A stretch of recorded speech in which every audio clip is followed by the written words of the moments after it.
আমরা এখন হাঁটছি, ভূতনাথ যাচ্ছি। এখানে 7টা বেজে গেছে বলে জেটি বন্ধ হয়ে গেছে, তাই আমরা এখন হাঁটার পথে। আমার সাথে আছে পার্থ আর নীলেশ আর ওদিকে আছে সৌরভ দা। আমরা সবচেয়ে বড় ভুল করেছি, আমরা এই তো সবাই মিলে এসেছি। ওই যে হাওড়ার ব্রিজ পেছনে দেখিয়ে দিয়ে হালকা দেখা যাচ্ছে, হালকা দেখা যাচ্ছে না। মন্দিরটাকে সাজিয়েছে দেখো, অসাধারণ। ঠাকুরটা দেখাই, মন্দির দেখাই। হাওড়ার ব্রিজ এখন এটাকে পার করে আমরা হেঁটে হেঁটেই যাব সবাই মিলে। এখন আমরা যাচ্ছি হাওড়া ব্রিজের ওপরে একদম। সবাই কিন্তু যাচ্ছে, অনেকে আসছেও ফিরে। রাত হয়েছে একটু। এটা ফুলের সব মানে ওয়েস্টেজ ফুল টুলগুলোকে সব এখানে রেখে দেয়।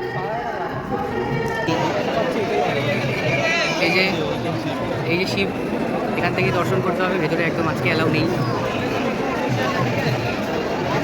সব কিছু ডিজিটাল, আমরা এটাও ডিজিটালি দেখে নিলাম। আমরা এখন বিভৎস ভিড়ের মধ্যে সবাই রয়েছি, পিছনে কিন্তু প্রচুর লোক। হর হর মহাদেব, হর হর মহাদেব, বম ভোলে। আমরা ওখানে দর্শন করলাম বাইরে থেকে আর কি, ডিজিটালি দর্শন, টিভিতে স্ক্রিনে দেখলাম। ভেতর পুরো ঢেকে দিয়েছে, দেখতে দিচ্ছে না। ওটা ওরকমভাবেই দেখার পর এসেছি আমাদের মোটা শিব বাবার মন্দিরে। আমি আজ পর্যন্ত আসিনি, এই ফার্স্ট টাইম। এটা লাইন হ্যাঁ মনে হচ্ছে, দেখি।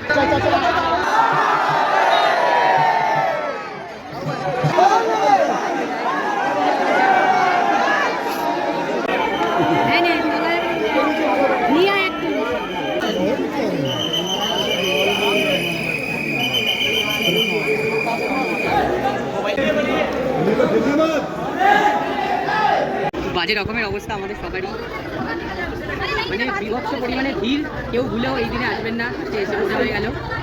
আমরা তো রাস্তায় ফোন করেছিস, সবাই সব প্রান্তে, শুধু পার্থই ছিল আমার সাথে।